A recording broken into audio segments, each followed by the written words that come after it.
Now, on Friday, there was an extraordinary debate in Parliament about ferrets.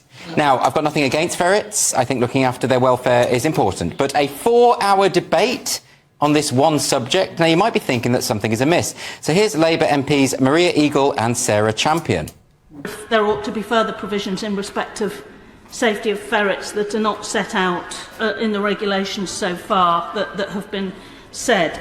So I'd be interested to hear what the Minister might have to say about that. Will my honourable friend give way? I will give way, of course. I am very interested about my honourable friend's, keen mention of ferrets at every opportunity during this debate. And just to put on record, my brother had a ferret called Oscar.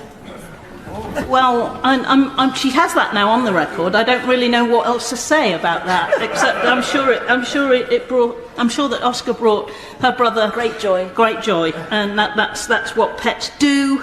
And I'm sure there are many other ferret owners who might attest to the same thing.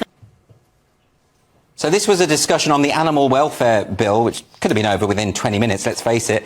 And the reason it took 4 hours is that politicians were filibustering to prevent a debate on Liz Truss's Health and Equality Act's amendment bill, which would have offered protections for women's spaces, prevented the social transitioning of children in schools, and banned puberty blockers. So apparently, many of our MPs think that domesticated polecats are more important than the safeguarding of women and children. And to be honest, it was a cross-party affair. So here are Tory MPs Mark Spencer and Peter Gibson. It would be remiss of me not to put on the record my 3 dogs, Tessa, Barney and Maisie, and my cat, Parsnip. And there's been a proud tradition this morning of mentioning various pets, including Harry, George, Henry, Bruce, Snowy, Maisie, Scampy, Becky 1, Becky 2, and Pixie, who are the cats. I'll give way to the honourable gentleman. I'm very grateful to my honourable friend for giving way. I omitted earlier to put on the record the names of my own dogs, Clemmy, Peppy and Ebony. And Clemmy, as we all know, came 3rd in the Westminster Dog of the Year show in 2022.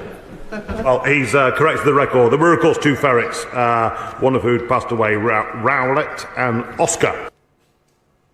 What an absolute farce. It's a waste of parliamentary time, it's insulting to the electorate, it's dismissive of women's rights, and it shows a complete disregard for the medical experimentation on children that has been taking place on the NHS in plain sight. And as a result of these shenanigans, Truss's bill will now be delayed until the 22nd of March, but as it is going to be the last on the day's agenda, it's unlikely to be debated at all. Now, you would think our representatives would take this matter a little bit more seriously, but no. When challenged on this, here was Sarah Champion's response.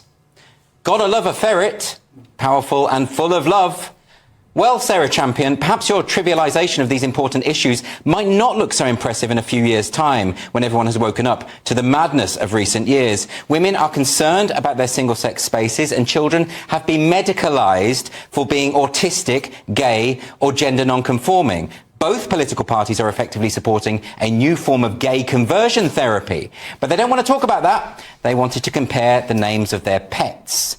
Why? Because getting one over on Liz Truss is apparently more important than the safety of children. I'm sure in a few years' time there's going to be a lot of people claiming they never went along with any of this.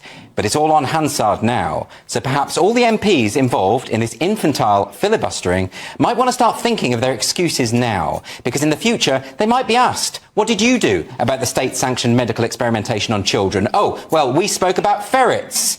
Well, I'm willing to bet that history isn't going to look too kindly on that sort of thing. I guess we'll have to wait and see.